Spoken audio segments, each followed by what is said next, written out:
share and subscribe. Engineer Mufti Atif. تو ختم نبوت رسول پاک صلی اللہ علیہ وسلم کی امت کا ایمان ہے، اجماعی عقیدہ ہے، لیکن اللہ تعالیٰ کی حکمت اللہ ہی جانتے ہیں۔ خود آپ علیہ السلام نے ہی خبر دے دی۔ صوبان رضی اللہ عنہ کی روایت ہے ابو داؤد میں اور ترمذی میں، انہو سیکون فی امتی 30 دجالون کذابون، میرے بعد میری امت میں 30 جھوٹے پیدا ہوں گے، کلہم یزعم انہ نبی، ہر ایک دعویٰ کرے گا میں نبی ہوں، انا خاتم النبیین لا نبیات بعدی، بات یہ ہے کہ میں آخری نبی ہوں، میرے بعد نبی کوئی نہیں۔ یعنی کہ رسول پاک صلی اللہ علیہ وسلم خود ہی خبر دے گئے کہ 30 بندے ایسے آئیں گے جو بڑے درجے کے جھوٹے دجال کذاب ہوں گے اور وہ نبوت کا دعویٰ کریں گے، حالانکہ نبوت ختم ہو چکی ہے، سارے صحابہ سمجھ چکے ہیں، سارے تابعین جان چکے ہیں، سارے محدثین، مفسرین، فقہاء سب جمع ہیں۔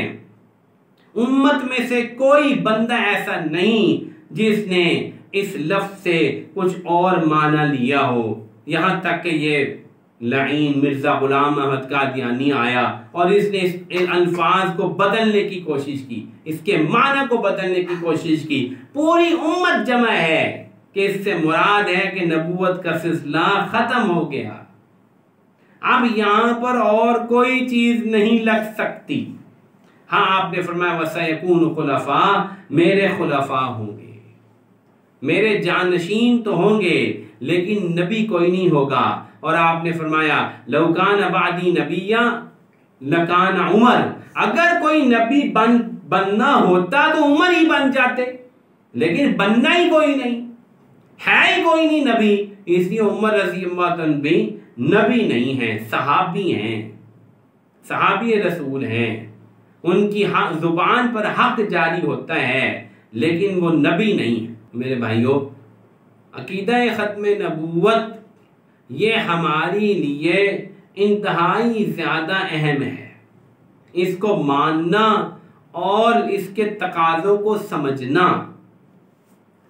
لیکن جو بات میں نے پہلے عرض کی، امت مسلمہ کی وحدت، امت مسلمہ کی جان، امت مسلمہ کا اعزاز ہی ختم نبوت کی وجہ سے ہے۔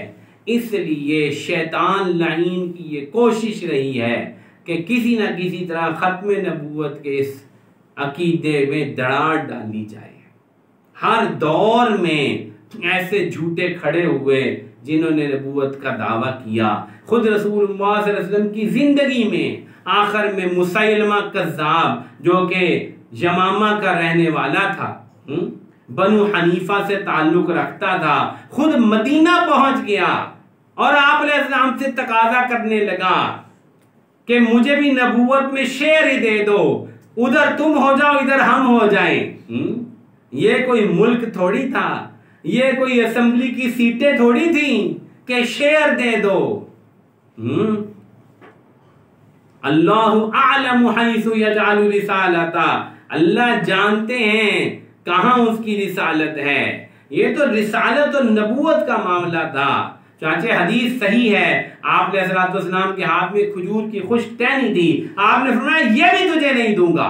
اور اسی طرح یمن میں اسود عنسی کھڑا ہو گیا جس نے جھوٹی نبوت کا دعویٰ کر دیا۔ چنانچہ رسول اللہ صلی اللہ علیہ وسلم کی زندگی میں حضرت فیروز دہلوی رضی اللہ عنہ نے اسود عنسی کو قتل کر دی، اور آپ کے وصال سے 2 راتیں پہلے حضرت جبرائیل نے آگے آپ کو خوشخبری دے دی، آپ نے فرمایا فاز فیروز، فیروز تو کامیاب ہو گیا۔